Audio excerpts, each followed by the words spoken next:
you know when you were saying that how you become Stonewall because the person doesn't give you a chance to speak. That's I think that's kind of normal.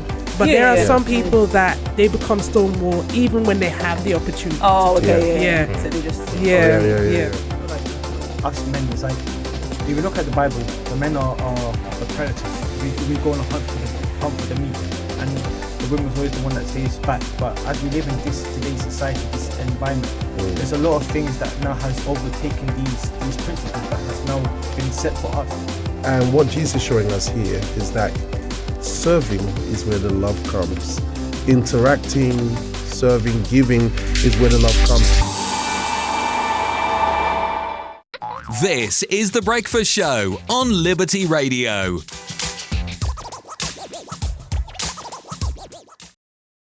How we doing, guys? Welcome back. This is your breakfast show. I'm your host, Robert Ashitey, with our man of sound here, the man with a plan, Brian, here today. Yeah. Dropping some beautiful beats, guys.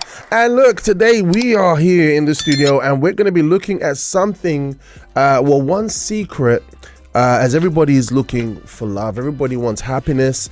And we're looking for the secret that everybody is unwilling to give, that everybody is literally unwilling to give, which is going to be quite interesting today, guys, because I think we all are going to fall into this category, everybody. So Bishop is going to literally go into it today. But before we do, as you know, I like to make us laugh a little bit. You know, we don't like to be too serious here on the breakfast show. And I've got actually a clip here for you. Now, those of you who know, there's a influencer. I'll say she's an influencer because she's a very good influence called Witty. And she has an online platform, and when she was single, she used to always make all these different skits of being a single life and how she would be and how she would behave when she finally gets a husband. So it was a whole thing. It was satire. There was laughter in the material that she would present. However, there were truths involved as well that everybody could relate to. So, you know, her page literally, you know, blew up. She's been on different other podcasts as well. And guess what? She got married. She actually got married, and, you know, she has a fantastic man in her life. And so, as the main theme of her content was about relationships, you know, everyone's like looking forward to, you know, how does she navigate? How does she work it out? Even last time I remember she did a nice little thing. She's done this thing where she draws on the board, speaking about your trauma and you and your happiness. And I used that and forwarded it onto my story and put like a Bible verse on it. And she took that and used it on her story, which was like really cool because I don't usually use online platforms like that, which was great. But she's made a video and she's been on a podcast, and now she's sharing something that she experienced being married. It's strong, it's deep, and I want to hear your thoughts on this. All right, I'm gonna play. I'm just giving a bit of time just in case the table of justice are flying through, because I think everybody got stuck by the black van of injustice to carry them away. But I really want everyone to kind of chime in on this. Okay, this is Witty being honest and being sincere. She normally is, with some humor. Check this out. I remember y'all joked about an argument, but we had a disagreement. This was earlier in the marriage. I feel okay to share this. Okay, where are we about to go now? But it was a big one, and I end up leaving. The house just to get some air. Mm-hmm. And we have our locations. My iPhone. Yeah, our location set on, but I said I don't want him to find me, so I turned it off. Oh my God. You know, and I was just in rebellion. I'm like, the Lord will protect me. I have nowhere to go. I'm just driving. And the Lord showed me what submission looks like and how God is at the top, the husband's next. And then when you're out of submission, you're out of order, you're out of covering. And I said, whoa. And it stuck with me, right? And came back, apologized. You know, we humble. The Lord will humble you. And you be like, you know, I got the lesson, and I want to enjoy what God created versus combating it. All right. I want to enjoy what God created rather than combat it. So this is quite interesting. So this is Witty talking about her experience. Oh, there's somebody at the door. How you doing, Lady Jazz? How you doing, girl? okay. Yeah, let you settle down. Oh yeah, I love that tune, man. Any reason just to play that tune? Oh my gosh. You okay? You good? I'm good. Yeah, okay. I know you climbed at the table just stairs. Oh gosh. No, but that's not. Don't move. It's okay. You're okay. I'll let you settle in. Okay. Fantastic. All right, here we go. So guys, going back to it. So we just had Witty there. Chiming in, giving her experience. So basically what happened is she had a disagreement with her husband. When she had a disagreement with him, she says, you know what, I'm going out, I need some space, right? She's been very logical about it. She said, I need some space. So she goes away to her corner of the house that they organized to have her space. And then what does she decide to do? And what did she decide to do? What did she decide to do? She says, you know what, he's not going to find me. He's not going to find me. I'm going to switch off my location. So she was in pure rebellion, she said. Pure rebellion, I'm going to, And so here's the interesting thing, right? And I don't know if you're catching this, Lady Jazz. And good morning to you. Good morning. Yeah. Great to have us on the show. So we just played a clip with Witty. All right. I always love playing her material. So I think what it does highlight is that it's one thing to discuss the theory, right? In terms of relationships, I'm going to be so be so submissive. She's a Christian. I'm going to be so submissive. Oh yeah, no, we can't be in rebellion. When she was single. But then when she gets into that situation, she's like, no, I'm going full on rebellion. He going even find me. So she realized that situation. So it just shows that learning to love intelligently is important, but also, breaking ourselves. We have to be ready to be broken in the actual moment when we do actually get that ring on the finger, right? Yes, true. Because I think when the woman at the beginning, Witty was saying that, I'm going to be submissive and stuff like that. I think what she did was she probably watched other people's marriages, the ones that were successful. And because that person has gone through the battles and they've overcome it, so it's become a natural for them to maintain a good marriage. So she thought, "Ooh, this is easy.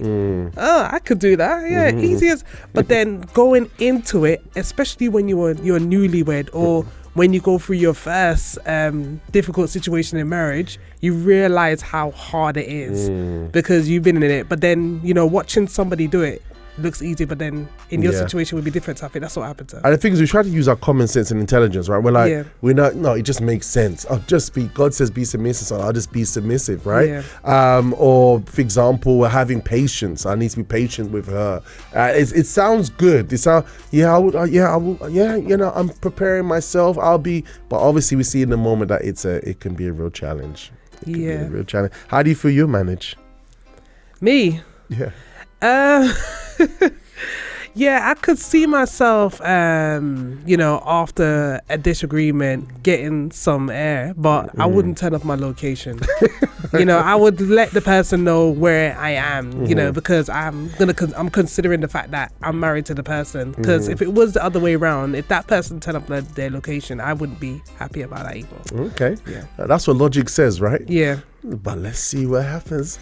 Everywhere there's a magic that happens when the ring goes on the finger, bruh. I don't know what happens to the brain. It just goes like, and the feelings are Yeah, it's so interesting. And the thing is, going for that, correct me if I'm wrong, but going for that drive or going for that walk can make you reflect on stuff. It's true. That's true. So when you come back, you would know how to solve the issue. Yeah.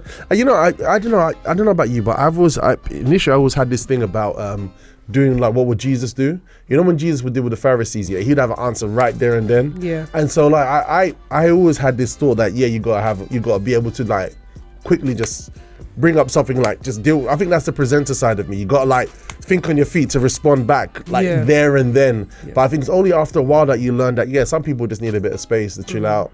So which is quite interesting. So guys, look, we're going into it today.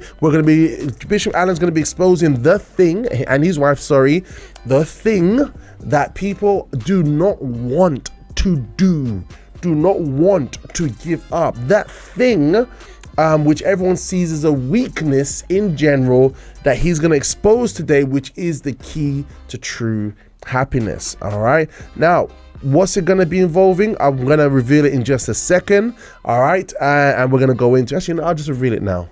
Guess what the word is? Begins with S.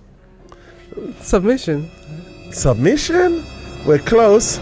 There's somebody at the door. There's somebody at the door. Hey, Wagwan, Chris. Superpower, how we doing? Wow, the table of justice is coming now. The kitchen's getting fulfilled. I love that. Look at that. Here they come.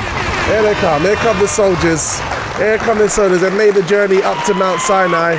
And they're here. So we got the one and only Chris Brown in the house now joining us. We have the one and only lady Miss Mason here, waiting for that perfume brand. And guess who's returning back to us? It's the man himself. The man, when you see him, you tremor at your knees. It's the one and only Aaron, aka Hercules. Hey! Good morning, everyone. Good morning. It's good to be back. This is not a temporary thing. This is a permanent thing now, you know. Really? Yeah, I moved back this week, Tuesday. Is it? You're back in London? Whoa! Done a 5 hours and a half drive all the way from Dublin to back to Hackney. Wow! I was baking at a car. I was getting cooked myself. Have you ever seen chicken get boiled? That was me. Yeah, what a way to return back, eh? Yeah. Wow, it's good to have you here, man. We felt that energy shift. And Chris, you okay? You got your breath back? I'm good. Got my breath back. Good to go. That's how good. Everyone loves grabbing that mic, you know? Yeah. Okay, good. Yeah, and Miss Mason? Miss Mason, how we doing, Miss Mason? Yeah, I'm all good, thank you. Yeah. How was your job? No one would think you walked up those stairs so effortlessly. Everything you do is just so effortless. I just feel jealous. Sometimes I just look at you, I'm like, oh gosh, everything's just so effortless with her. I just take my time. You just take it, is that what you call it? You just, maybe I'm just a bit like. Maybe. I'm just a bit. Yeah. You know, all the time, you know. But you just, everything, like, it's like you walk and you don't do steps. You just glide across air. I don't know what it is. Yeah. Have you noticed that, Lady Jazz? Yeah, I know it's. Yeah. Anyway, so yeah. All right, guys. So today's subject, we're looking at something very interesting. The thing that nobody wants to give. Unfortunately, it may be the secret to a happy love life. All right. Now, here's something interesting that a fun fact that I wanted to share with you guys, and it says something. It's something like this. It goes like this: volunteering. Oh, nice. Ooh. Oh, I like it. Yes.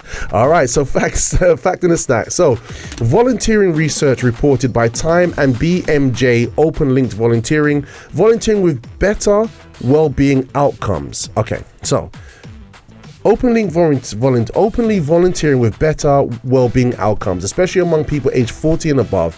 Chore sharing research also points towards fairness and satisfaction in couples. So whenever we volunteer, whenever we give of ourselves, we find that the person has better wellness outcomes.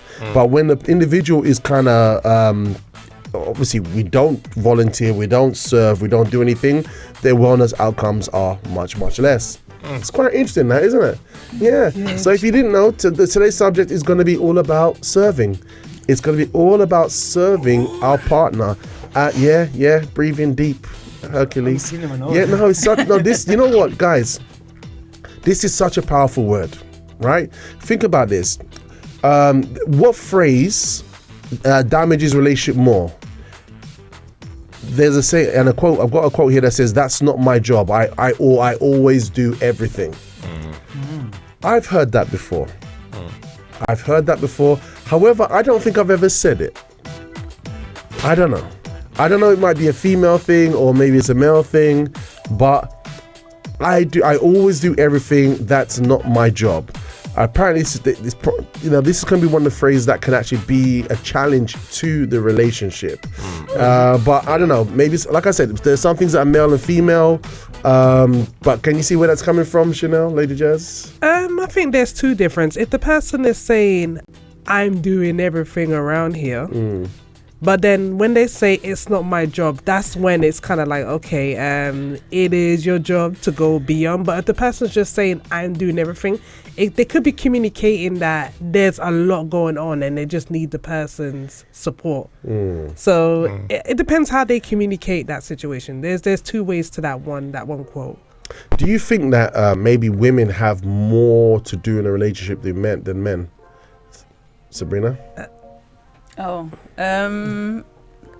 When you say more to do, what do you mean? So like there's more, how can I say, there's, I don't know, more activities, more organizing, more structuring, more. I think so, yeah, I think so. Yeah. And you think it could come from that? Maybe it could be a bit overwhelming? Yeah, because I think obviously with the women or the wife, obviously they have responsibilities in terms of like taking care of the house, probably like in terms of like cooking, children. So they're taking on a lot. And then obviously with the husband, he's usually just going to work and coming back, even though obviously it's still a big thing, but it's kind of like just one thing, because obviously the wife is also probably going to work as well, or having their own business or whatever. So obviously that can be like a heavy load on their shoulders where we're taking on more. Yeah, and so obviously I think that's where that phrase can come from. And that's a big contrast from single life, right? Yeah. Because single life was just about her. Yeah, basically. Yeah. So. Do you think men can be a bit, if this is the case, can be a bit insensitive to a woman's burdens? Do you think? Who do you want to go? Honestly speaking, I feel like us men, it's like, if you look at the Bible, the men are the predators. We go on a hunt for the meat, and the women's always the one that stays back. But as we live in today's society, this environment, there's a lot of things that now has overtaken these principles that has now been set for us. And I understand, okay, the females, yes, you may have to take care of the kid, but it's not like the man is not gonna neglect the kid. Because me as a father, I'm not just gonna go to work and I'll come home and be like, I want to be left alone. No, it's about having, for the man, it's about having that balance. Okay, to have time with their wife, to have time with the child, if they have a child. And sometimes after we have a long stress day, sometimes we just want to decompose first before we want to get involved in anything else. Because it's like when we're having that day where it's like not going our way, or it's been very stressful, it's like, yeah, I call it the grace moment. Like, just give me like just a moment just to no, because imagine you coming home and you're just getting hit left, right, like uppercut, you're doing a Hadouken punch in your face about other stuff that needs to be solved. It's like your mind just wants to get off of what's been going on that day. I'm not saying an hour or two, but just that moment where you could just but just take your mind off things for a minute. Then when it comes to the next task, we can give our full strength even much more better. So it's not overwhelming for you guys as the wife, or But I mean, don't women also need to decompress as well? Yeah. Right? Absolutely. Yes. Right? Women need to decompress as well, right? No, definitely. So do you think that's where it could come from? Like, I think so. Yeah, because I think obviously sometimes it's just that, I don't know if it's like stereotype or if it's just like, because you're the woman, you're the wife, so it's in your nature obviously for you to do all those things anyway, so you should be able to handle it. But at the same time, we still want to have those moments, that downtime for ourselves, just to relax. Like, we're human beings, isn't it? So, exactly. But I know that obviously God has given us like maybe more. He's given us a strength or capability to do those, to kind of like manage those things as well. Whereas I feel like not in a rude way, but I feel like with men, mine is just like, it's just like I don't know, like maybe like one thing. Let me say, I believe that both parties should be coming together. Like, if you see someone doing something, and after a while they're getting stressed about it, this is talking about in a relationship, and it's getting hard, you got to jump in there and do your part too, right? Vice versa, the woman as well. The man doing something might be and getting stressed. To calm that thing and jump in there and help too. So it goes two ways. And to be honest, everybody's relationship is different. But we know, there are basic rules at the end of the day. And there are roles. There are rules. So would you agree that nowadays everyone is kind of throwing because I think these roles came about by God, and I think just basically by our strengths and our weaknesses over time.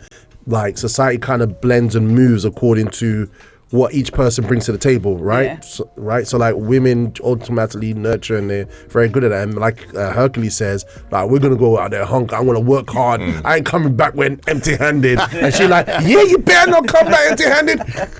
And it's like, throughout time, naturally, we've had that kind of behavior that built up the society that we live in today, right? But I think they're trying to change everything now. Well, saying that, I'll still stick with say that each one needs help with each other. Absolutely. What would it be, right? I do think. And yes, I would go back to the word help me as well, is really crucial in that sense. But it's kind of funny because it's going to roll up a lot of people at the same time. We do actually have our roles. A woman is better at some things than a man is, and a man is better at some things than a woman is. That's the way we're conditioned. That's the way it is. That's the way it's got that. But that doesn't mean that I'm saying you're good at role, just leave you just get on that. Yeah. You got to be able to jump in there and help where you can help. Why is that is not going to build after a while. Okay. You know. Well, it comes down to serving. Anybody want to add anything to that? Yeah. So we'll look at. You want to say something? I also wanted to add that I think the men do go through the battles, but the difference with the men is that they never talk about it or they show in their body language that I got this. Whereas with a woman, you know, they are able to easily express that it's hard. So I do think in both situations, it's harder for the men as well as the women as well. Okay, interesting, because before the timeout we asked a question, a morning coffee question, all right, and today is all about serving, the thing that nobody wants to do, all right, especially if you're coming from single life. You know what, you're an expert at being single. You've got that on lockdown. You've done it for myself. a good I me and myself. I could do that with know. my eyes closed. I know what it is to be single. The three. Yeah. I serve me, I serve I, and I serve myself. Then we get all this information from Love Talk Seminar about loving intelligently. We played a video from Witty. She's spoke about certain things on her channel. Then she gets married and she's like, I'm going to my corner and you ain't never gonna find me. In location off. So something going on here with us human beings. I'm using Witty as an example because she's such a good example of good intention and faith as well, you know. And so we posed this question before the timeout and we asked everybody this. What is the hardest part of serving in a relationship? A, serving when you feel unappreciated. B, serving when the other person has hurt you. C, serving beyond your job description. Or D, serving when you do not feel love anymore. All right, so there's a lot of feelings involved there, right? Sorry, I just saw Sabrina's eyebrows. Everyone was like, she done that. Yeah. I saw that. I felt it actually. I felt it. All right. So I want to hear from the table. What are your thoughts, Lady Jazz? To you first. Out of the three, when you get four, thank you so much, dude. What is the hardest part of serving a relationship? I think it's A for me. A. Yeah, it's A. Why I choose A is because if you are giving your all, but the person is being ungrateful or the person's not, you know, taking you into consideration, there is a point where you will become drained, especially if you don't talk about it, you become drained. And, you know, if nothing is done about it, it's easy to give up the marriage. And a lot of divorces are happening because of that reason. So I do feel like when you're unappreciated, it can make you lose the value of serving. Ooh, okay. Let's go, Chris. I actually agree with A as well. A as well, another A. I Wow. say A because you don't do things to say, oh, you've done it, but you'd like to know as a person that you're appreciated, you know, at the end of the day. And I think that goes both ways in a relationship. People like to be appreciated. Okay. Hercules. I'm stuck between A and B. Okay. The reason I know we have to be decisive, but I think that both kind of like goes together, if I can say. Yeah. Because everyone, with your partner, you always want to be appreciated for what you do and what you're doing, and at the same time, things can get heated in a marriage, and sometimes something can be said that can be painful. Yeah. It can be the painful truth, or it can just be painful. Yeah. And it's like having to, you know, as we learn about the flags, the white flags, I lose. To this to not to retaliate and not to be able to give in to that hurt and that pain, because then there's like, it's like at the end of the day, if you hurt your partner, you're still hurting yourself in the same way. Yeah. So at the same time, like, if you've been hurt, it's about just being humble to be able to fix the situation in that moment, or to give it a bit of time then to fix it, because if you're hurt and you cause more damage and more hurt, the situation just be critical. Okay, and so there's no desire to serve that person. Yeah. When we're at that stage.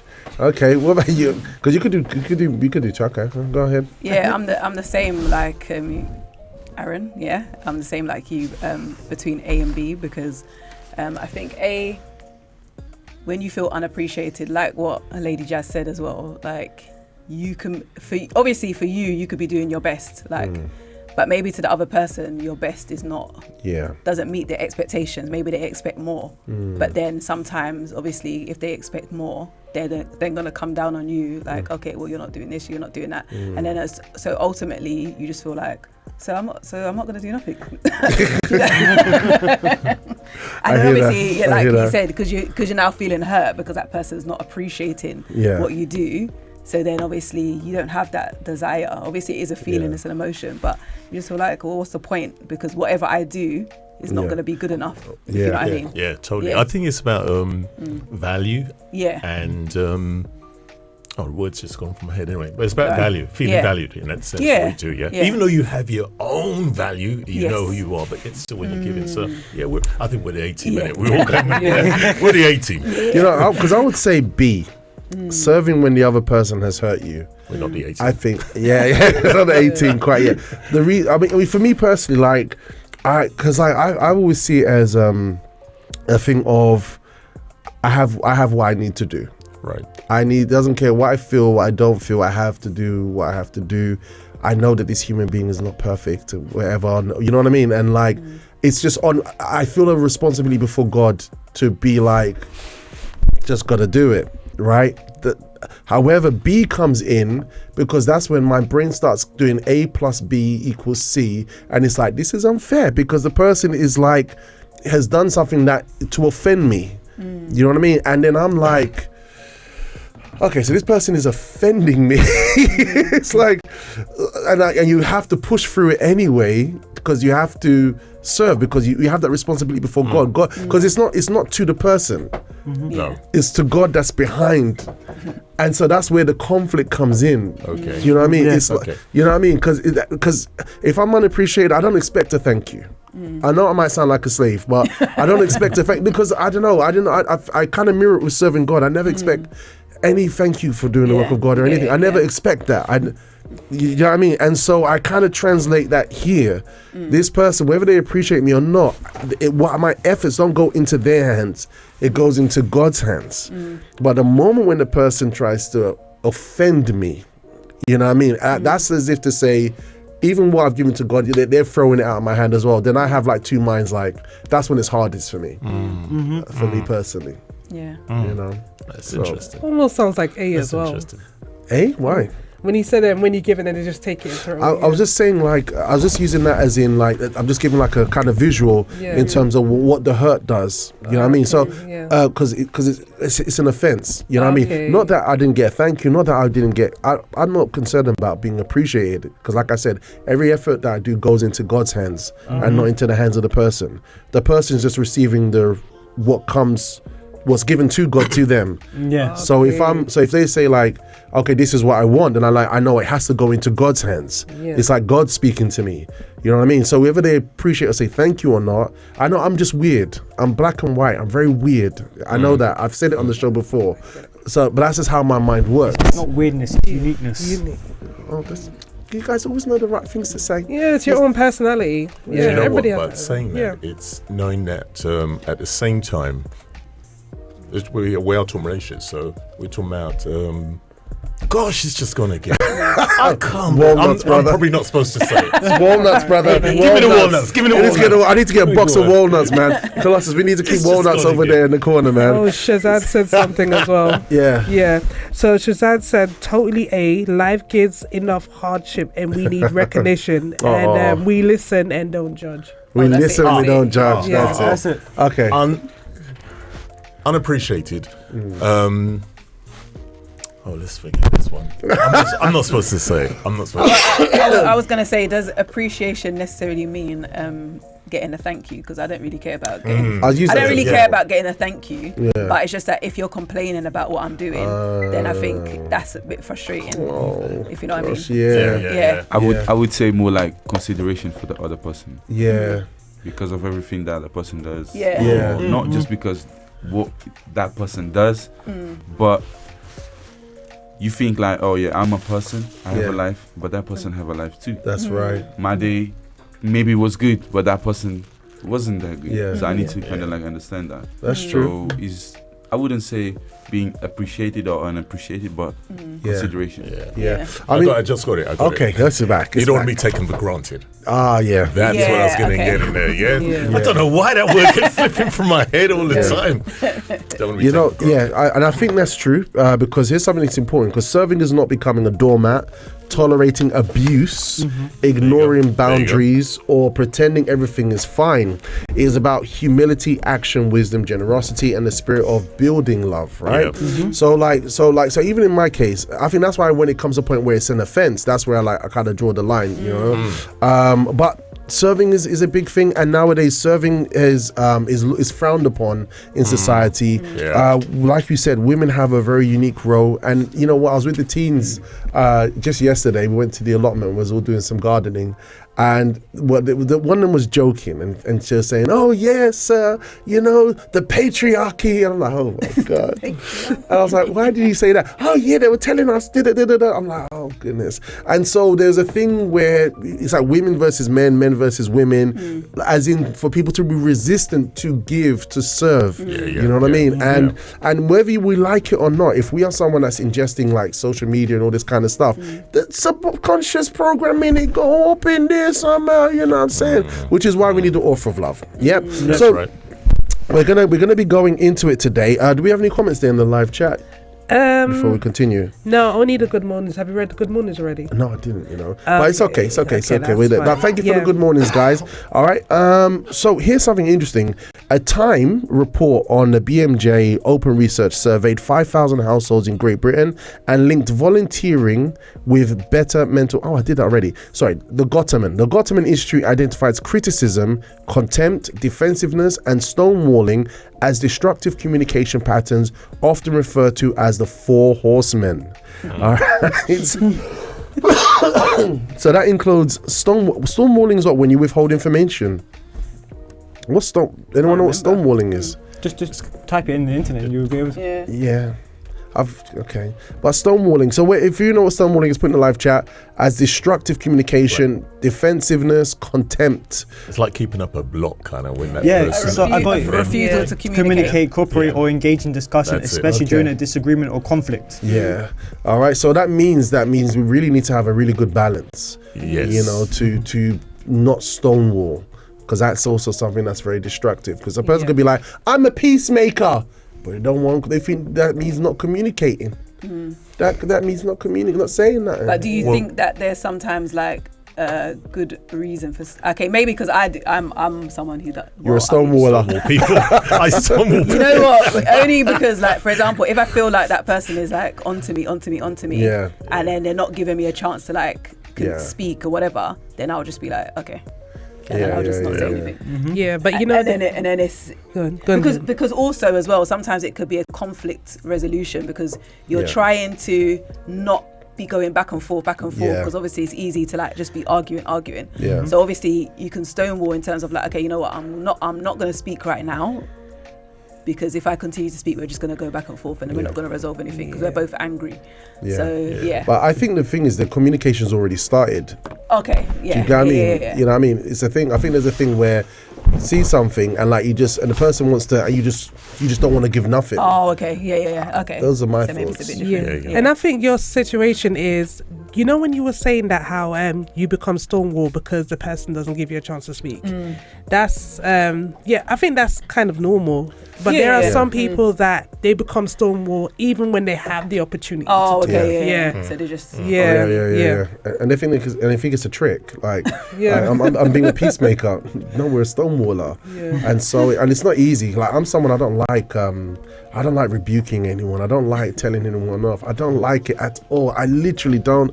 But sometimes it's like, you gotta do it. Yeah. You know?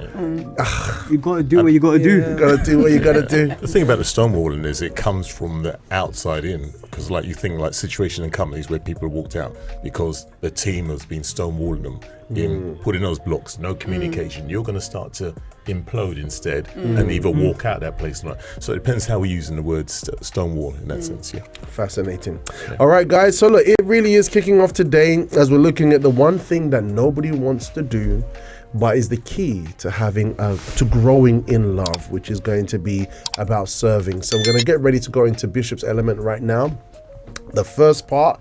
Like I said, today's gonna be a hard one, guys. Today's gonna be a hard one. Just make sure your heartstrings are still tender. Yeah. Literally. So they're saying stonewalling is the silent treatment. Yeah. Okay. Yeah. All right. Fantastic. Oh yeah. How you doing, Diane? Great to have you with us. We got Okay. Great. That's good. Thank you so much for that, Shaddad. You make life so much easier. See, everyone knows all these trends. I don't know any of them. I'm trying to change my life. Get a bit more trendy. I think we should go for the video. Yeah. All right, let's go to the video, guys. We'll be right back in just after part 1. Go ahead. On the book of John, chapter 13, from verse 1, it says like this. Now, before the feast of the Passover, when Jesus knew that his hour had come, that he should depart from this world to the Father, having loved his own who were in the world, he loved them to the end. And supper being ended, the devil having already put into the heart of Judas Iscariot, Simon's son, to betray him. Jesus, knowing that the Father had given all things into his hands, and that he had come from God and was going to God, rose from supper and laid aside his garments, took a towel and girded himself. After that, he poured water into a basin and began to wash the disciples' feet and to wipe them with a towel with which he was girded. So we see here the Lord Jesus loving his disciples, doing everything he could do for them, teaching everything he could teach. And the hour had come. Satan had filled the heart of Judas' heart already with greedy for money, for power, anger about something. We don't know what was it that he was angry with, because he was probably disappointed with something. So we don't know. We know that he was disappointed and he decided to protect himself, his life, by getting money. And he got those 30 silver coins. And he betrayed Jesus. And Jesus, loving his disciples to the very end, like no matter what happened, no matter how much they disappointed him, he still loved them. The Bible says he took a base, he took water, and he washed the disciples' feet. This was a job that was, one of the least job that somebody could do. For example, if you would enter a house, back in those days, this was a tradition that a servant or a young person in the house would come and wash the feet of the guests. Usually a servant would do that, would wash their feet. By washing the feet would be, a refreshment, because they were coming from a long trip, would be a refreshment, would be a renewal for that person, would be something nice for that person. But it was done by a servant. Not even the owner of the house would do that. A servant would do that. And the Bible says that Jesus was doing that for the disciples. If you continue reading, you see that Peter got shocked and said, "You're not going to wash my feet." You know the story, right? So when he had washed their feet, taken his garments, and sat down again, he said to them, "Do you know what I have done to you? You call me teacher and Lord, and you say, well, for so I am. But if then your Lord and teacher have washed your feet, you ought to wash one another's feet. For I have given you an example that you should do as I have done to you." In other words, you have to serve one another. I gave you an example, now go follow this example. And that's what we learn. That's what we learn from what Jesus did. The example that if we want love to grow, because right there in the beginning, having loved them, he served them. If you want love to grow, serve. So this is it. We're going into the nitty-gritty of it now. All right, we're going into nitty-gritty now. And the interesting thing is that we're hearing that for us to, for love to grow, because people have always had this thing of where they say, oh, you know, I just don't feel the love anymore. I just don't feel it. I just don't feel it.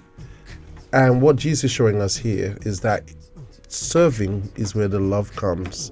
Interacting, serving, giving is where the love comes. And what Bishop was just sharing with us, something very interesting, that Jesus, even though he was the highest authority, right, the top guy, yet he washed the feet of those under him. He used that as an express example. And this tells us that service is not weakness, as the world suggests. According to Jesus, if someone's a Christian, you know, no one gonna control me, and all that kind of stuff. And, oh, no, it's her job. It's her. Jesus saying service is not weakness. It's actually the opposite. That's what right. A Lord, someone with the power, should do if we are a godly person. Right, guys? So here's the interesting thing. So if Jesus is saying that, why do people see serving their partner as a weakness nowadays? What do you think? I think if someone sees, it definitely shouldn't be with your partner, but if you see it as that way, there's a lack of trust, there's breakdown relationship. There are indications that it'll be a lot worse later on. And that's not just one party, from both sides. If you see that way, you want to make sure of that person's well-being all the time. Yeah. So if they're not well-being, they're not going to be good, and it's not good for you too as well. So it's not a selfish thing, it's giving. You spoke earlier on about volunteering and what that survey said as well. So talking about just in life as well, serving. To be able to serve without thinking, I'm serving you, I'm loading you, and this, that, and the other, you know, oh, woe is me, right? To be able to serve with an open heart it's known as well as rewinding neurons, your health and everything as well. That's true. So let's say about in a relationship, in a marriage, you should be able to serve each other. You should be able to. Yeah. It shouldn't be frowned upon. It shouldn't be frowned upon. No. Okay, anybody else? Also, I wanted to add that, you know, serving starts from a young age, because when you are raised by a parent, they are giving, and they're serving. And, you know, a child could see that, you know, serving is an obligation. So it should be in their nature, because when God, when Jesus, for example, was washing the feet of the disciples, you know, he was not only like a friend to them, but he was like a parent to them. So he was passing on that love to the disciples so that they can pass it on to others. So, you know, I feel like as a parent, you know, we should always encourage our child to serve by serving them, and then letting them know the importance, because when they reach a certain age, they're going to be influenced by a lot of things like social media, people talking about feminism and how we should, you know, have our own independence. Okay. So I think that's why people stop serving, because of the influence and maybe the lack of example in their surroundings as well. You know what he said about children? You know, there was a study that I saw online, obviously. Have you seen that? Yeah. And like, if a parent does everything for the child grows up with a sense of entitlement and doesn't understand the value of contributing to an environment or contributing by serving. That's why sometimes you have moms that want to do everything for the child because it's quicker or to get it done, right? Not to say moms, but like they're usually the main frontline caregivers. But yeah, the children usually grow up entitled. And it's like, I think we're in a society today where, you know, maybe some children, they got access to so much stuff, and obviously now we've got access to money and to get things, that maybe some children have grown into adults with an entitled attitude. And so when they get someone and put a ring on their finger, serving is like, I'm entitled. Why shouldn't I? Why would I serve you like this? I'm serving. Well, really, am I being a doormat? I think there's serving and there's spoiling. So if a parent is spoiling their child, then there's a problem. I'm not saying neglecting the child.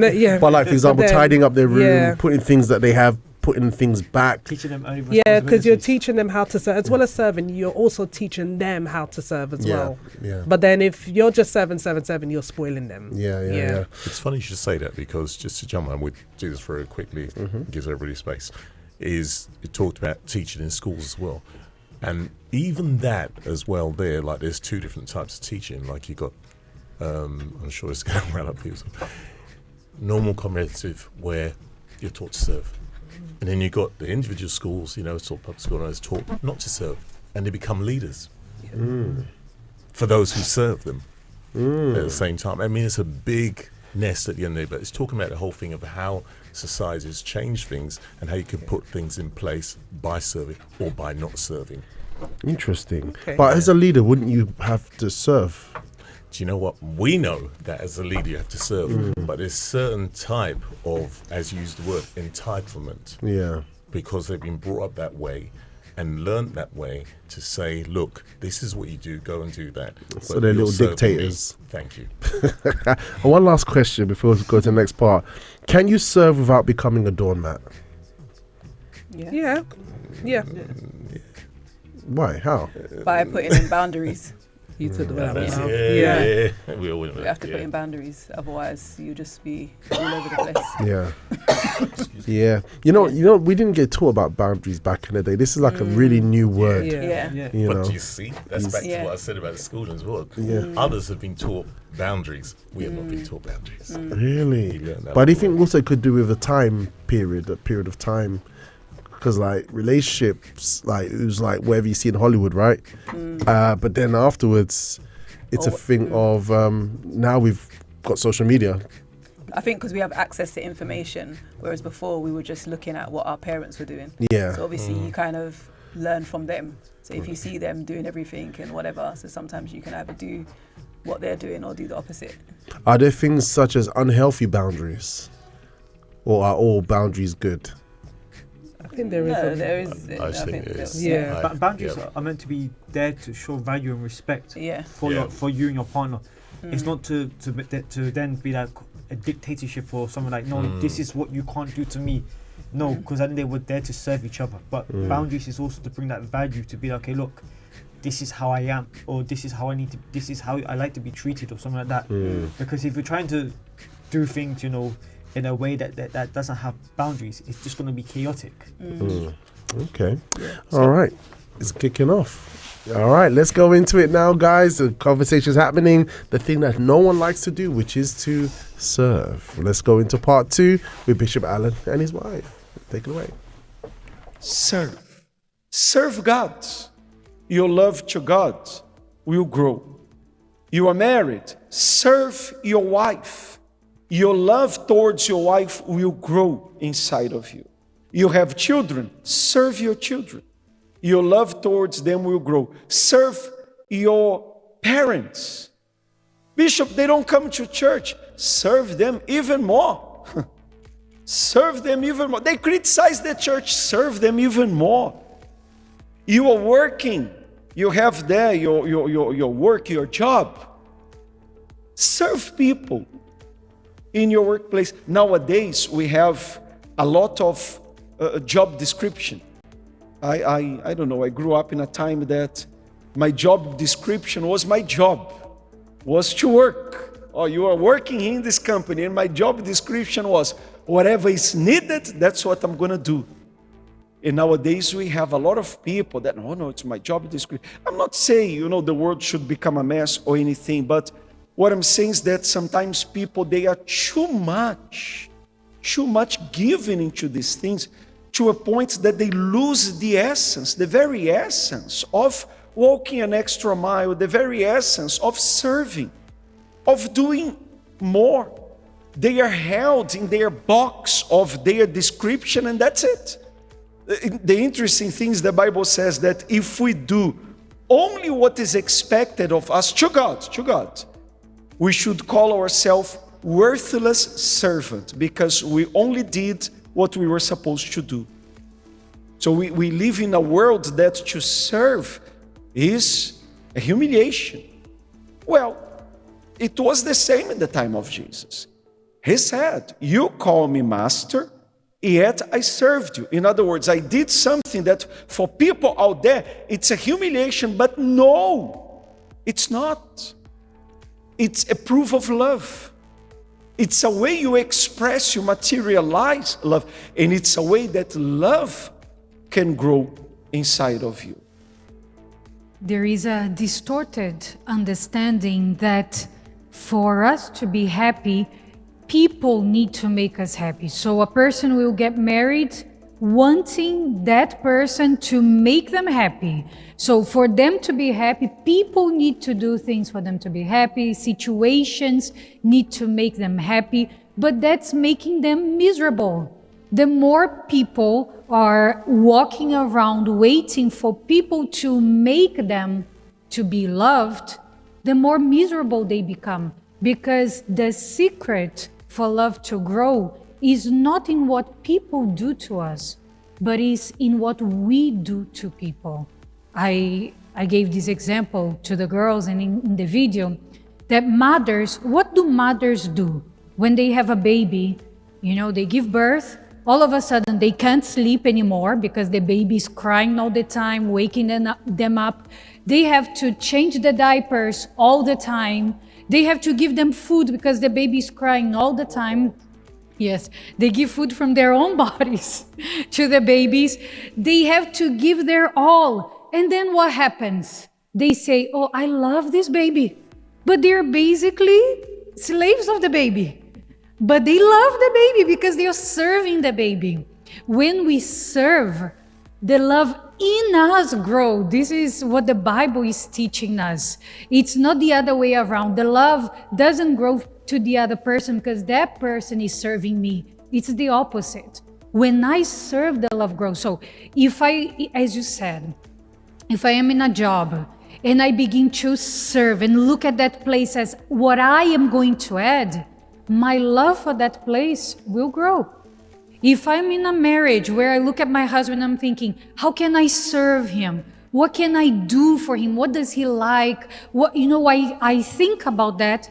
My love for him will grow. It's not when he does only. I'm not saying we don't like when someone does something, but the truth is a person can do it all day long. Like a mother can do it for the baby. The child grows up and say, I don't want to speak with you. But the mother, very rarely will happen that a mother doesn't want to speak to her child. It happens, but very rarely. Wow, this is total reframing of what we've been hearing in the current culture so far. That we're going to be going into a relationship, and if we want the love to develop, give yourself to serving that person.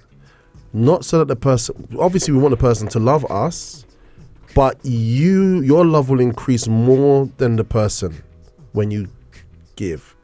Isn't that kind of like how also like, I'm not using this word to kind of blend what Bishop said, but like, you know when someone's infatuated with someone and they just like go all in, isn't that kind of that in practice as well? Because they're going all in, but obviously it's an unhealthy way, but like they're just willing to, and they find this strength and power, to really work hard to impress this person, so Bishop gave a good example there. I mean, good examples there, and obviously this is just what came to my mind. But how true is this? The more we serve, the more we love. Has Bishop stumbled on something there? Yeah. You know what? It reminds me of my workplace, where years ago I was in this classroom, and usually every morning I come in, I make a cup of tea. And usually I would ask anybody if they want tea, and they would name all the type of tea they want. So it came to a point where I knew what tea they liked, how they want milk. So every morning I would come in, I would make my tea, I'd make their tea, and I would even leave it on their desk before they come in. So when they walk in, their tea's there. Nice. So I would do that, and I had a great pleasure doing it. And it came to a point now, they're like, wait a minute, Chanel's always making the tea. I want to get to work before her so I can make tea for her. So now everybody's making each other tea. And before they weren't doing that. But because I started off doing that, in the few weeks, now everybody's making tea for me now. Wow. Yeah. That's interesting, because everyone normally thinks I want, but you've just kind of proven how it's reciprocal and we serve. Yeah. Okay. Anyone else? Share their thoughts, Chris? Because you was ready to fire just a second ago. I was trying to make space because I know mine. Yeah. Go ahead, brother. Go ahead. All right, I'm going to go for it. Right. Okay. Serving. Yeah. Right. The one thing I'm going to jump back to. I want to jump to this one quickly. Is you asked about it being negative as well. And it becomes negative when it becomes our own fortress, where we put up a lot of boundaries because of insecurity. But jumping into what we just said, serving is a must. Sorry, because I think it's very important what you just said. All right, jumping back. The insecurity becomes our fortress. Yeah. So the source isn't a case of love to serve, like to add, but it's a case we're trying to cover up an insecurity. We have a vulnerability inside of us, so I'm going to do excess in order to kind of to mask that. Well, yes, that is so, but no, that wasn't exactly what I was saying. I was jumping back to when you said the first question you said before this, because that's why my brain's working this morning. This morning I need walnuts. Walnuts, man. It comes to me after, you know. Right, is that yours about boundaries, were they healthy or not? So I was saying they are healthy, but you said a negative side to it. So the negative side to it is when we build up a boundary so much that it becomes our fortress instead of around us. We're locked inside of it. Why would somebody have those kind of boundaries? That is the insecurities, right? Yeah. That's it. That's a good one, guys. I think that's nice. But jumping into what we were just talking about, I was thinking when you saying serving, and we listened to what Bishop was saying as well. And serving is a must. And if you look at different species as well, look at the ants. You know, their colonies, they serve like I don't know what till death. Look at the bees. They serve till death, right? Yeah. But look at humans. We actually have to calculate who we're going to serve. Is it right? Because even in business as well, it's terrible. Sometimes people want to move up to a certain way or a certain level or promotion. They want to serve. That's going to wear thin after a while. That's not true service. That's about, I want that promotion, so I'm going to serve, and it looks good. And, you know, you're going to get tired of it. They're going to get tired of it as well. Yeah. But serving from inside generally to humanity, people, every time, that is serving, and not saying serving, oh, look at me, I've served you. It's serving and just serving, even when they don't know you're serving them. You know, that sort of way. That's serving. Okay. Anyone else want to add to that? Just what Bishop is saying. If you, for your love to grow, to serve your wife and to serve. So you gave me that face like, why are you touching the mic? But like to serve and for your love to grow, because sometimes it's like we want that person to naturally love us. Yeah. But it's like when we converted, we was invited to come to the church. And our own personal relationship with God started to develop from there. And we start to understand, okay, how do I invest in my relationship with God? I need to meditate in the Bible. I need to evangelize. I need to fast. So all this stuff is us naturally serving, developing our love and our relationship with God. And then when you receive the Holy Spirit, that natural love to give to others, to help others even more, it's natural. It's not like, okay, I just need to do this. No, it's not a burden. It's like it becomes second nature. If I can say. You know, one thing about being in the Universal Church of the Kingdom of God, you get an opportunity to serve. A lot of opportunities to serve, right? And I think everybody here, who's been involved in this type of work, one thing you realize that whenever you're giving your heart to your group, whether it's VYG or Patient Care or UTF or whichever, whenever you've given your all for that group, you love those people in the group. You love them so much, you know. Whereas some people say, oh man, it's hard work. For you, it's like, I don't care. I can't wait to get into the thick of it. I can't wait. Oh, you choose to wake up in the night to pray for them. The love increase. I know you're crazy VYG man. You know, the Hackney people. And it's like, what good thing is there in Hackney? But the guy found love in the group that he was working with Hackney. This guy would get on my nerves when he would do the sound because he's looking down at his phone to see what's happening in Hackney. I'm like, bro, you need to be here. But that's the love of serving, right? So, like, anybody's involved in this. So, Bishop has a really good point. And even just to add to that, Psalm 63 verse 1, there's many other passage in the Bible where David said, God, you are my God. Earnestly I seek you. My soul thirsts for you. So when you hear David's a man after God's own heart, and he would play songs to God and everything like that, because he just had pleasure in serving God. He enjoyed pursuing God. His intention earnestly to seek you. So imagine when we have that to the other person in our life, you can't go wrong. You will love the person. It's true. It's good. It's good therapy. Yeah. You know what? It reminds me what a pastor's wife said to me years ago when I was a member. I remember she came up to me and she said, Shada, are you serving? And I was like, no, because I thought of assistant. And I was like, no. She goes, Shana, you are serving. I said, how? You're sweeping the floor. Yeah. So, yeah, I agree. You know, when you're in the Universal Church, there is so many opportunities to serve. You learn a lot. Yeah, you learn a lot. The chairs in Brixton. Definitely. Yeah. One of the biggest losses in Brixton was when, sorry, I just have to add this because you made me remember it. One of the biggest losses in Brixton is when we got it refurbished. Why? Why? Because when they got refurbished, all the chairs were drilled in.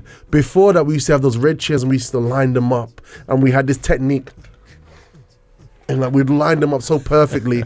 Even when no one was helping you, you go and you line up the chairs one after the other in a perfectly angle. You will love the church in Fibs and Ireland because their church is not drilled in. Is it? So you have. So when I used to be in VOG, I had to remove the front of the chairs and we have to put them back in the way that they was set. Listen, we still got it in Southall. We still got that in Southall. Okay. That's the spirit. So there's an opportunity there. There's an opportunity there. By yourself, even, you know. But anyway, serving. Truly, Bishop's onto something here.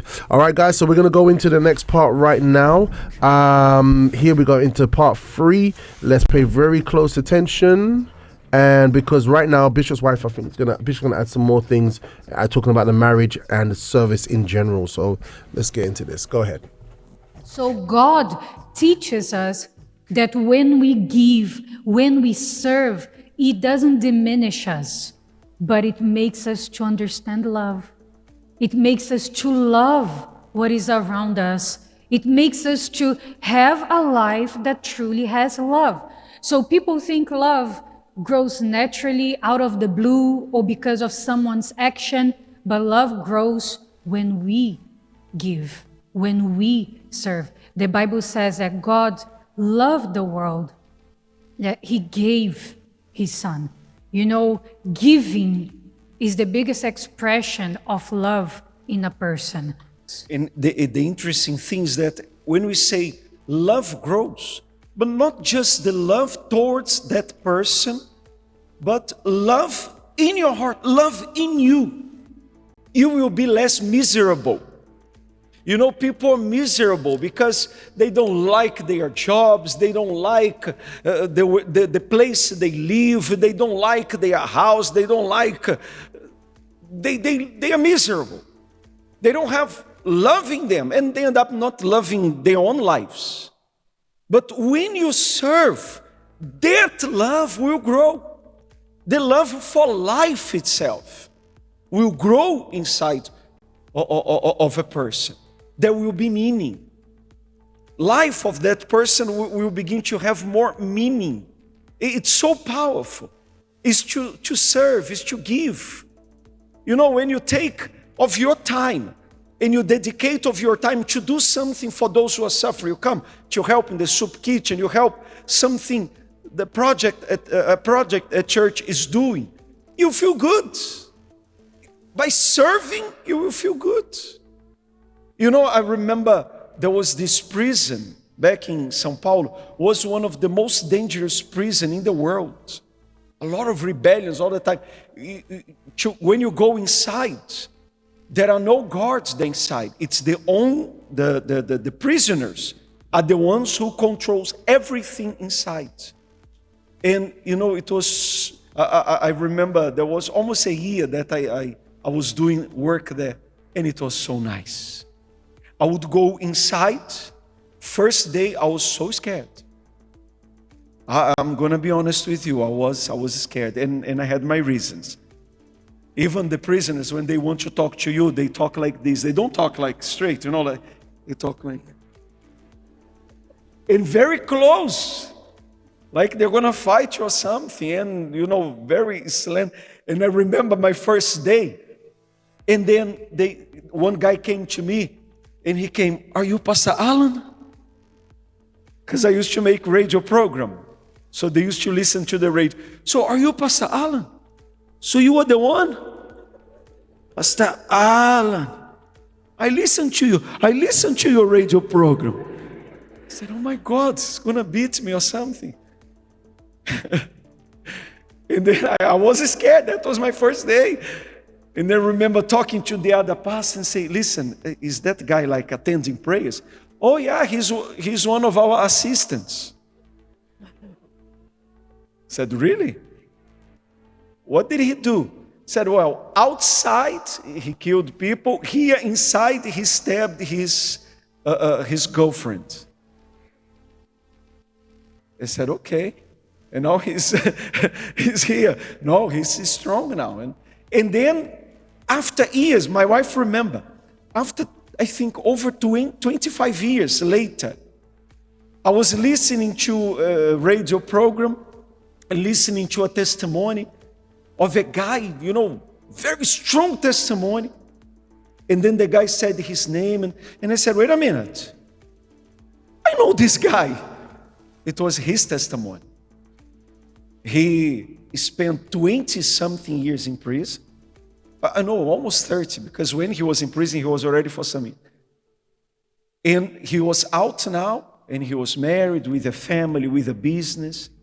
And I remember that after I overcame that fear on the first day, and as I was preaching, and I would spend the whole day in prison. And the more I spent time with them, more I wanted to be in prison with them.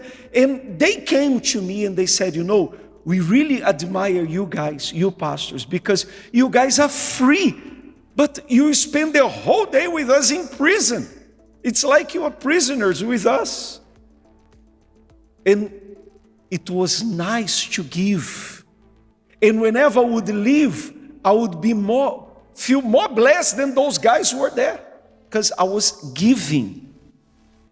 And I was loving them. I was not afraid of them anymore, because we forget. The love, it's so much that, so you see, to serve, like the Bible says, made Jesus to love them to the very end. Wow. That was a fantastic piece. Powerful. Yeah, it was all commenting here like, "Bishop, just keeping it real, man. I went in there, I was afraid." Right. Sometimes you see the work of God happening, like, and you're like, "Wow, look at that." And you just automatically think, "Oh, there's no, feelings there." Like, they're just going in total boldness. But like, my friend, if you got some guys up in your face who's got a resume like that, it's not going to be easy, right?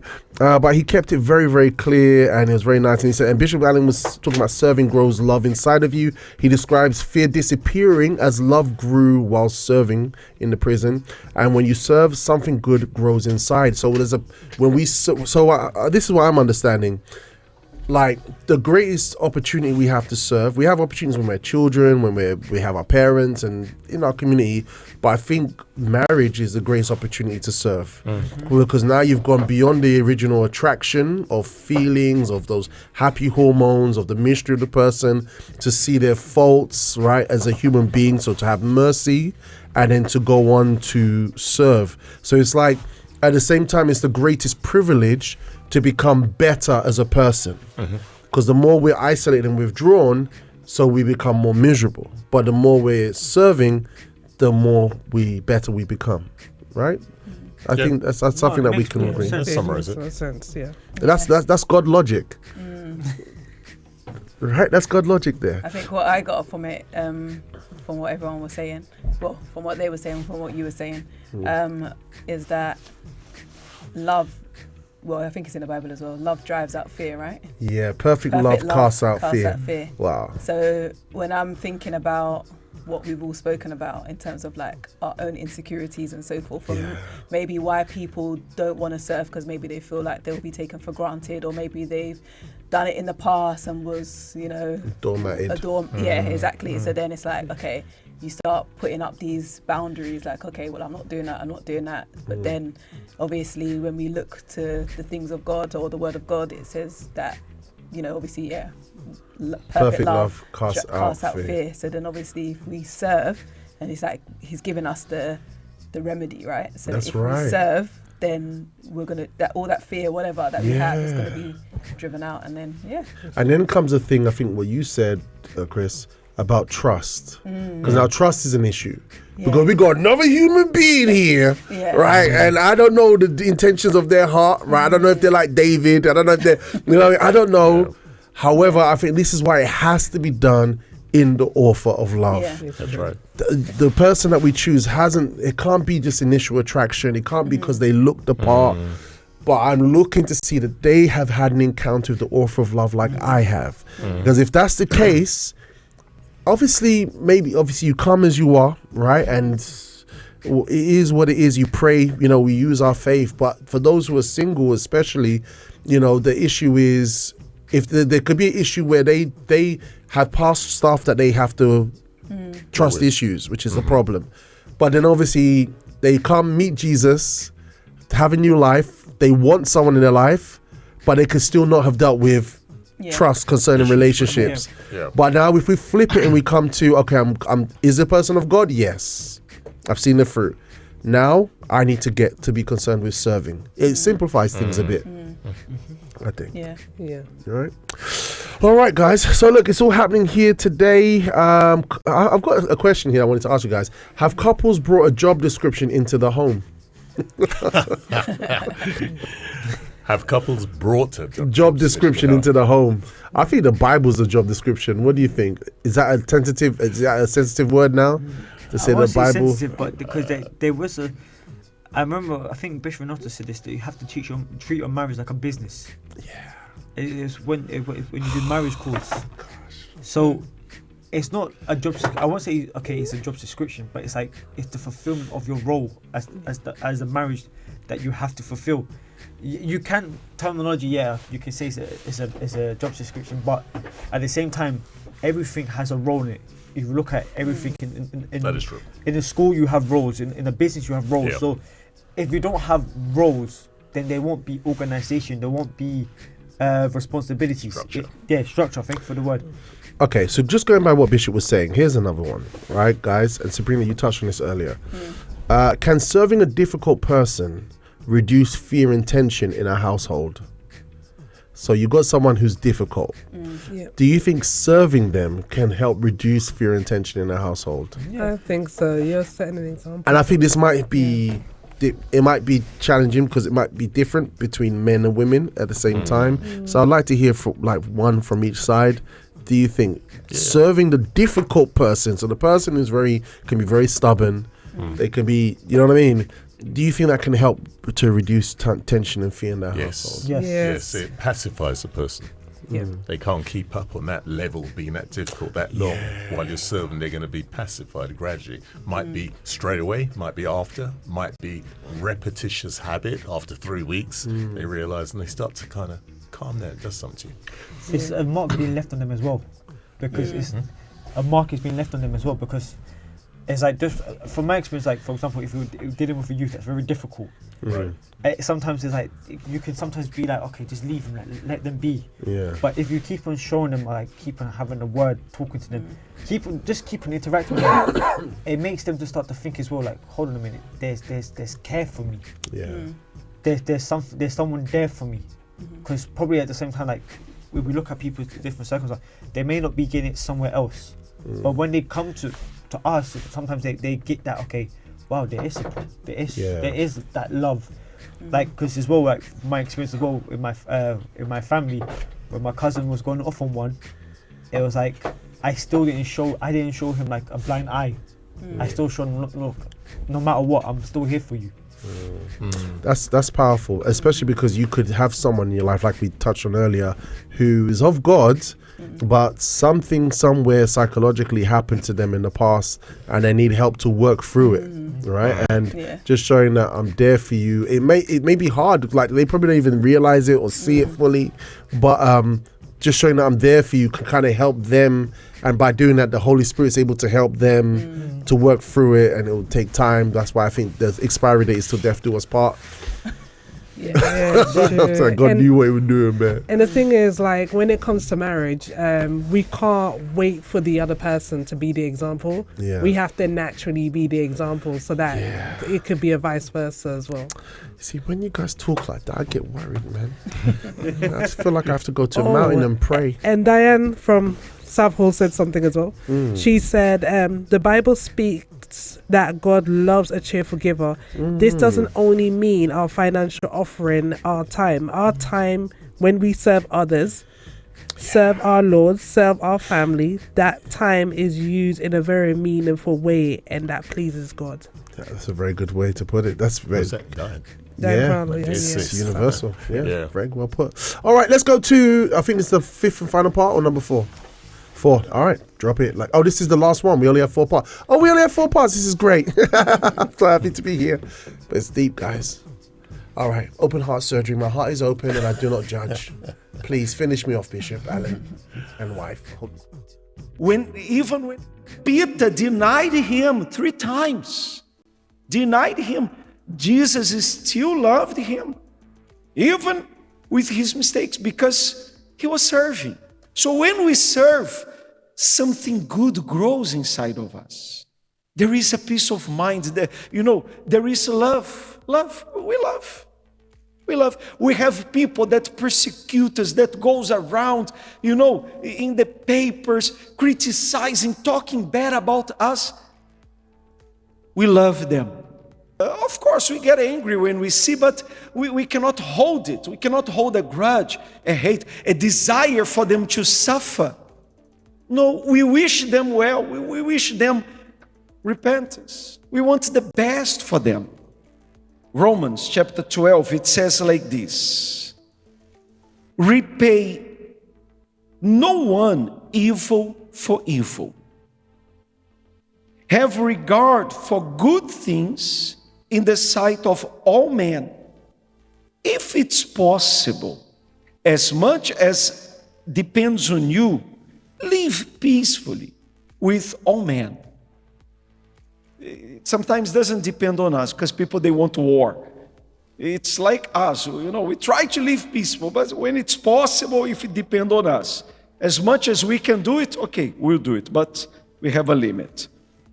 Beloved, do not avenge yourselves, but rather give place to wrath. For it's written, vengeance is mine. I will repay, says the Lord. So God sees everything. He is in control. He will repay each person according to what they do. I don't need to, make a way to harm anybody. I don't need to do that. Therefore, if your enemy is hungry, feed him. If he's thirsty, give him a drink. For in so doing, you will heap coals of fire on his head. Do not be overcome by evil, but overcome evil with good. That's the Bible. Now, if you want to go and follow the advices on Instagram, go ahead. Now, if you want to go and follow the advice on Facebook, go ahead.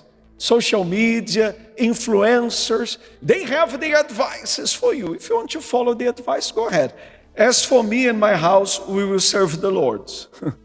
We will do as the Bible says.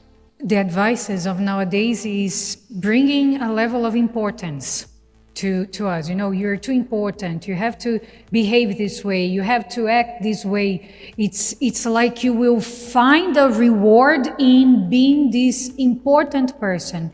But in truth they never felt so alone. People never felt so miserable. People were never so incapable of building a marriage like we are nowadays, because it's a world of importance. So everyone is important, no one is serving anyone, there's no space for love. You know, sometimes people, they grow tired of serving God. Oh, you know, I don't feel like it anymore. It's because you're not serving. Oh, I don't love my husband anymore. It's because you're not serving. Oh, whatever it is that you don't love anymore, it's because you are not serving. Because when we serve, we have spiritual eyes, and we receive the spiritual understanding, and you love. So if you are not loving, serve. That's what is missing. Oh, I don't know, I don't feel like going to the church anymore. I don't feel like reading the Bible. I don't feel like this. It's because you're not serving God. Yeah. Serving others, because it's not about serving ourselves. When we serve ourselves only, then we will be miserable. Yeah. Because serving ourselves is doing what we want. Yes. So if I want, for example, talking about the example of not wanting to read the Bible. Oh, I don't feel like it, and then I do my will, so I'm doing my will. Love is going to disappear. But because every time I do something for my husband, I'm not feeling a lot of things sometimes. Oh, I'm going to do something nice. Oh, I feel this, I feel that. Oh, sometimes I'm just doing. And the act of doing makes that love to grow. So love is not a feeling like people think. Oh, I feel love, I feel this, I don't feel like doing that. Love has nothing to do with feeling. This is why when we serve, we have the true love, because it has nothing to do with feeling something. You might not feel anything. Yeah. What did God feel when he gave his son for us? Mm-hmm. What did he feel? Oh, I'm so excited. My son is dying in this moment. I don't think that was, the feeling, but he served. And because he served, we are here today. Because he served, we are here today. It's not about feelings. So the challenge is clear. Love is not just feeling, like we get taught in Hollywood. Love is action. Bishop's wife also challenges modern advice that makes everyone feel important, but leaves no space for actually serving. So I mean, with that, guys, what things stood out for you, just to wrap up and you say your final words? I think what stood out for me is, if you go by feelings, you're finished, like you're done. Because there are times when we don't feel like doing stuff, but we push ourselves to do it because it's in our nature. Yeah, like going to work. Yeah, going to work, being exercising, cooking. Not cussing out your boss. Yeah. And even walking, you might not feel like walking. You might not feel like getting up to go and use the bathroom, but you have to go and use the bathroom, so you're going to get up and do it. Yeah. So use that in a way to just push yourself, even if you don't feel like it. Because, you're a human being. You are going to be tired. But then, your mind is always going to be motivated, so just continue pushing yourself, because just because you feel tired and you don't feel like it doesn't make you a bad person. It's your actions that that is important. All right, Miss Mason.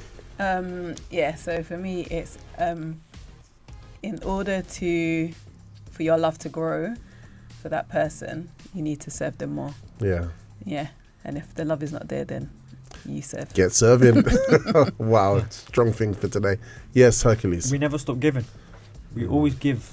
Yeah. Always give. Because as the example that Donna used about God gave his son. Yeah. And John 3:16, which is a well-known Bible verse. But it's that meaning of God gave for us to have our salvation. So in terms of our relationship, it's always we have to give so that we can grow our love for our spouse, our child, if we have a child, and for other family members as well, and for other human beings, right? For definitely, for sure. Do you notice how servants of God, they always seem to not age?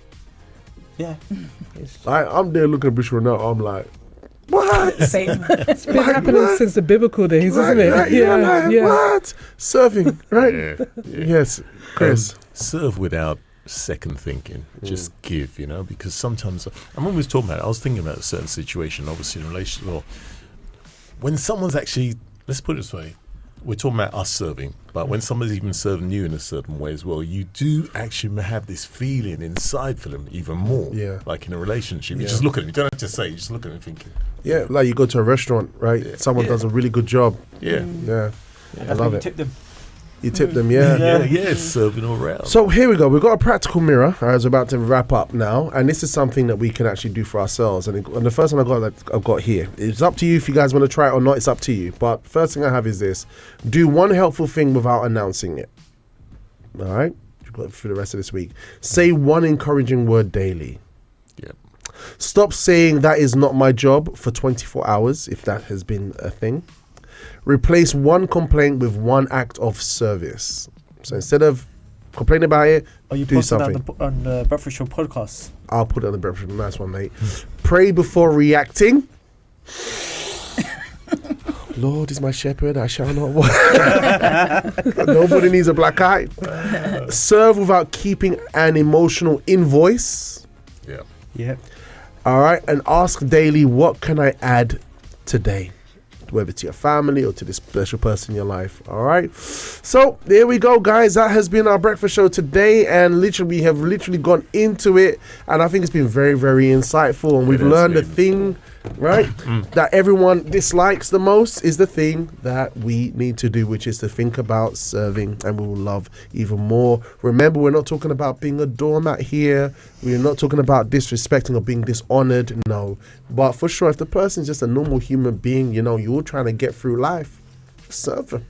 They ain't hurting you. They ain't hurting you. Your life ain't at risk. You know what I'm saying? So I just serve them and bless them.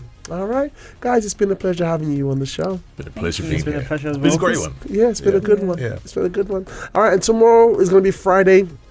Feel Good Friday. We're going to have some feel good vibes, and we're going to be having at least three 50% off cinema tickets to either View or Odeon Cinema tomorrow that we're going to be giving away, as well as Success ebooks. We're going to be giving away a lot. We're going to be having some fun. I don't know who else is going to be joining me on Friday. It'd be great to have a table of justice here today, those who can come, but it's going to be good fun. So same breakfast show time, 7 a.m. Same breakfast show channel, libertyradio.co.uk or on DAB. And until then, guys, you're awesome.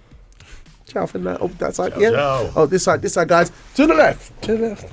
To the right. To the left. Ciao. God bless you.